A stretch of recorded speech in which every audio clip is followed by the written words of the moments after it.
This is my wood gasifier stove that I built last week. Haven't used it yet, haven't tested it out. Plan on doing that today.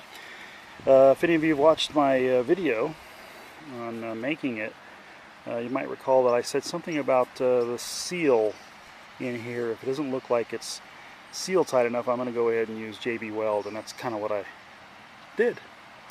That's that kind of grayish surface right there, or a bead.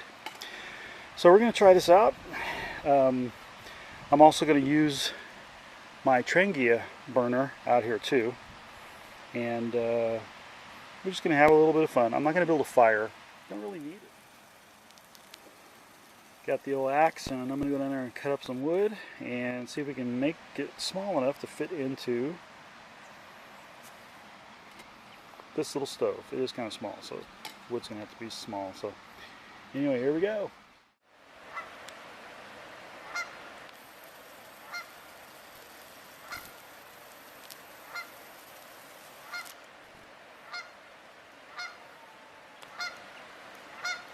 Sure sign of spring around here. It's not quite spring, it's still mid-March. Got a few days to go. But the Canadian geese start coming in here and hanging out when the weather starts getting like this.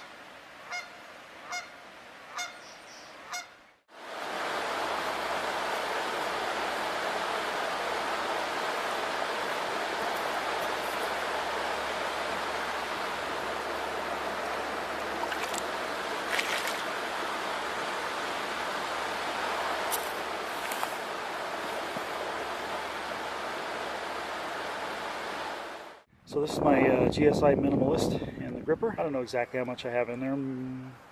About 2 cups maybe. It's about 1/3 of the way from the top. I'm not real sure how much this holds. Here's the lid, and this is a little trick that I do. I'm going to have tea today.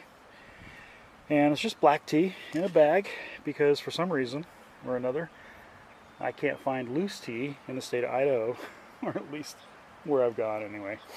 But a little trick I do is I open it up and I turn my lid upside down, put the tea bag in there so that it stays relatively clean. But I take my a little tag on the end and slip it through the sipper, or the sippy part right there. And so when you put this in the pot after it boils, to let it steep, the bag won't fall down in there. And you can actually, when you put this on, you can actually sip through there with the string hanging out if you wanted to. That way it just gets stronger and stronger and better as you go. This is my MSR Seagull. Take the lid off there. I got this packed full of stuff, so I'm going to make breakfast in there. It's the first breakfast that I'm going to make. You can see I got some bacon. I got a couple of eggs. Since it's never been used, and I have other stainless pots that I've had trouble with stuff sticking to the bottom, and from what I understand, protein really sticks a lot. Since I'm going to have bacon and eggs, there's some protein in there. So I brought a little bit of oil to put in there. I'm going to get the pot hot, and I'm going to actually cook my breakfast on the gasifier. That little puppy right there. Okay. You know, I'm a ways away from making up my mind about what I want to do, what I want to bring with me, but I made it this little kit that I might have to modify. This is of course my Blue Hill 2 stove ring that I've kind of bent the little pegs out and put them at about a 45-degree angle, both out and down, so that it'll sit on this. And what this is a water chestnut can. I've taken the lid off, of course, and emptied the contents, and then I've just taken a church key or a can opener and put 4 holes in the bottom. This is basically a windscreen plus a carrier, okay? And I don't know if those holes are enough. We're going to find out. I did my first burn test on it the other day in the garage, and the flame burned a little bit yellow. I just thought it would be a little bluer since it's an alcohol stove. But the stove in which I'm talking about is a Trangia. You open that, fill it with fuel, pop it down inside there.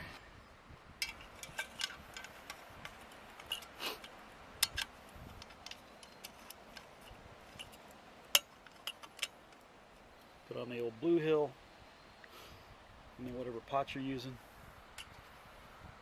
So I'm not sure what exactly I'm gonna carry with me, but I'm kind of leaning towards this because this all fits together.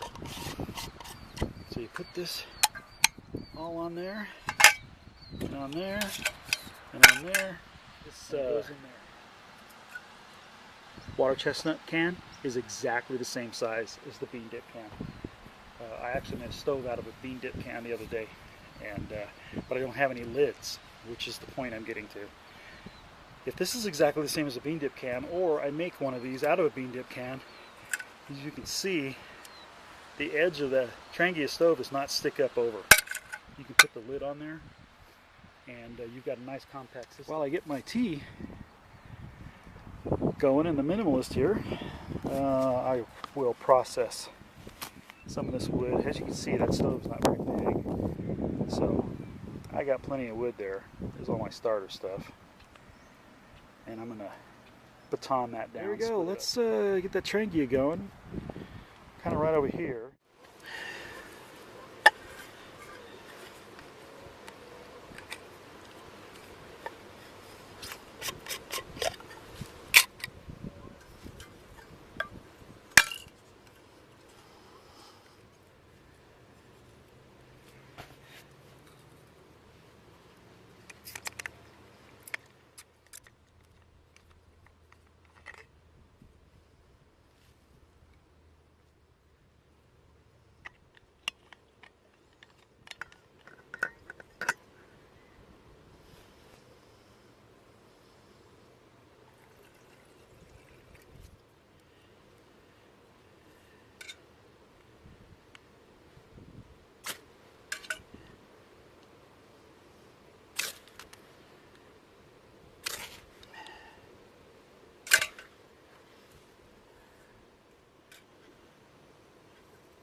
Starting to bubble up already down there.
Okay, close enough for me.